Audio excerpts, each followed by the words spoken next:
1990ರ ಕಾಲ. Mobile, internet, games ಏನೂ ಇಲ್ಲದ ದಿನಗಳು. ಆದ್ರೂ ಆ ದಿನಗಳ ಮಕ್ಕಳ ಜೀವನದಲ್ಲಿ ಸಂತೋಷ ತುಂಬಿ ತುಳುಕುತ್ತಿತ್ತು. ಇದು 90ಸ್ ಮಕ್ಕಳ ಬದುಕಿನ ಒಂದು ಸರಳ ಆದ್ರೆ ಹೃದಯ ತಟ್ಟುವ ಕಥೆ. ಅದು ಒಂದು ಚಿಕ್ಕ ಊರು. ಅಲ್ಲಿ ರವಿ, ಸೋಮು, ಕಿರಣ್ ಮತ್ತು ಮಂಜು 4 ಜನ ಅಕ್ಕಪಕ್ಕದ ಮನೆಯ ಸ್ನೇಹಿತರು. ಪ್ರತಿ ಬೆಳಗ್ಗೆಯೂ ಅಮ್ಮನ ಕೂಗು ಕೇಳಿದ್ರೆ ಸಾಕು, ಏಳಪ್ಪ, ಶಾಲೆಗ್ ತಡ ಆಗತ್ತೆ. ಅಲಾರಂ ಬೇಡ, ಮೊಬೈಲ್ ಬೇಡ. ಗೋಡೆಯ ಮೇಲೆ ಬೀಳುವ ಸೂರ್ಯನ ಬೆಳಕೆ ನಮ್ಮ ಗಡಿಯಾರವಾಗಿತ್ತು. ಶಾಲೆಗ್ ಹೋಗೋದು ಅಂದ್ರೆ ಪಾಠಕ್ಕಿಂತ ಸ್ನೇಹ ಮುಖ್ಯ. ಒಬ್ರ ಬಳಿ ಪೆನ್ ಇಲ್ಲ ಅಂದ್ರೆ ಮತ್ತೊಬ್ಬನ ತನ್ನದನ್ನೇ ಕೊಡ್ತಿದ್ದ. ರಬ್ಬರ್ ಕಳೆದು ಹೋದ್ರೆ ನನ್ನದನ್ನೇ ಬಳಸು ಅನ್ನೋ ಮಾತು ಸಾಮಾನ್ಯವಾಗಿತ್ತು. ಒಂದು ದಿನ ಮಾಸ್ಟರ್ ಹೇಳಿದ್ರು, ನಾಳೆ ಎಲ್ಲರೂ ಕಲರ್ ಪೆನ್ಸಿಲ್ ತರ್ಬೇಕು. ಆ ಮಾತು ರವಿ ಮನಸ್ಸಿನಲ್ಲಿ ಉಳಿದುಕೊಂಡಿತು. ಮನೆಗೆ ಹೋದಾಗ ಅಮ್ಮ ಹೇಳಿದ್ಲು, ಈ ತಿಂಗಳು ಹಣ ಸ್ವಲ್ಪ ಕಷ್ಟ ಮಗ, ಮುಂದಿನ ತಿಂಗಳು ತರೋಣ. ರವಿ ಏನೂ ಹೇಳಲಿಲ್ಲ. ಅಮ್ಮನ ಮುಖ ನೋಡಿದಾಗ್ಲೇ ಅವನಿಗೆ ಎಲ್ಲವೂ ಅರ್ಥವಾಯಿತು. ಮೌನವೇ ಅವನ ಉತ್ತರ ಆಯಿತು.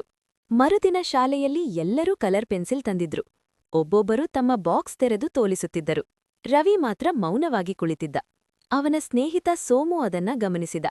ಅವನು ನಿಧಾನವಾಗಿ ತನ್ನ ಪೆನ್ಸಿಲ್ ಬಾಕ್ಸ್ ತೆರೆದು ಹೇಳಿದ, ನೋಡು, ಇದು ನಮ್ದು. ಕಿರಣ್ ಕೂಡ ಸೇರಿಕೊಂಡು ಹೇಳಿದ, ನಾವೆಲ್ಲರೂ ಹಂಚ್ಕೊಂಡ್ರೆ ಸಾಕು. ಆ ಕ್ಷಣ ರವಿ ಕಣ್ಣಲ್ಲಿ ನೀರು ತುಂಬಿಕೊಂಡಿತು. ಅವನ ಬಳಿ ಕಲರ್ ಪೆನ್ಸಿಲ್ ಇರ್ಲಿಲ್ಲ, ಆದ್ರೆ ಅವನು ಒಂಟಿಯಾಗಿರ್ಲಿಲ್ಲ. ಶಾಲೆ ಮುಗಿದ ಮೇಲೆ ಸಂಜೆ ಅಂದ್ರೆ ಆಟ. ಗಲ್ಲಿ ಕ್ರಿಕೆಟ್, ರಬ್ಬರ್ ಬಾಲ್, ಒಡೆದ ಬ್ಯಾಟ್. ವಿಕೆಟ್ ಅಂದ್ರೆ ಮನೆ ಮುಂದೆ ಇದ್ದ ಕಬ್ಬಿಣದ ಗೇಟ್. ಬಾಲ್ ಯಾರ್ ಮನೆ ಒಳಗ್ ಹೋದ್ರೆ ಎಲ್ಲರೂ ಸೇರಿ ಸಾರಿ ಅಂಕಲ್ ಅಂತ ಹೇಳ್ತಿದ್ರು. ಗೆಲುವಿಗಿಂತ ಒಟ್ಟಿಗೆ ಆಟ ಆಡಿದ ಖುಷಿಯೇ ದೊಡ್ಡದು. ಆ ಬೀದಿಯಲ್ಲಿ ಟಿವಿ ಇದ್ದದ್ದು ಒಂದೇ ಮನೆಗೆ. ಶನಿವಾರ ಭಾನುವಾರ ಅಂದ್ರೆ ಎಲ್ಲ ಮಕ್ಕಳು ಅಲ್ಲೇ ಸೇರುತ್ತಿದ್ದರು. ಕಾರ್ಟೂನ್ ಮುಗಿದ್ಮೇಲೆ ಮತ್ತೆ ಹೊರಗೆ ಓಡಿ ಆಟ. ಒಂದು ದಿನ ಟಿವಿ ಹಾಳಾಯಿತು. ಮೊದಲಿಗೆ ಎಲ್ಲರೂ ಮೌನ. ಆಮೇಲೆ ಮಂಜು ನಗುತ್ತಾ ಹೇಳಿದ, ಟಿವಿ ಇಲ್ಲ ಅಂದ್ರೆ ಏನಾಯ್ತು, ಬಾ ಆಟ ಆಡೋಣ. ಮೌನ ನಗುಗೆ ಬದಲಾಯಿತು. ಆಟ ಆಡಿದ್ಮೇಲೆ ಹಸಿವು.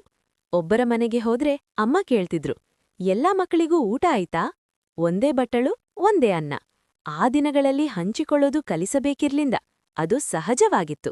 ಇಂದು ವರ್ಷಗಳು ಕಳೆದಿವೆ. ಎಲ್ಲರ ಕೈಯಲ್ಲೂ ಮೊಬೈಲ್ ಇದೆ, ಎಲ್ಲವೂ ಇದೆ. ಆದ್ರೆ ಆ ದಿನಗಳ ಸರಳತೆ, ನಿಷ್ಕಲ್ಮಶ ಸ್ನೇಹ, ಚಿಕ್ಕ ವಿಷಯದಲ್ಲೇ ಖುಷಿಪಡುವ ಗುಣ, ಅವು ಮಾತ್ರ ನೆನಪಾಗಿ ಉಳಿದಿವೆ. 90ಸ್ ಮಕ್ಕಳಿಗೆ ಕಡಿಮೆ ಇದ್ರೂ ಮನಸ್ಸು ತುಂಬಾ ದೊಡ್ಡದಿತ್ತು. ಸಂತೋಷವೂ ವಸ್ತುಗಳಲ್ಲಿ ಅಲ್ಲ, ಒಟ್ಟಿಗೆ ಬದುಕುವುದರಲ್ಲಿ ಇರುತ್ತದೆ.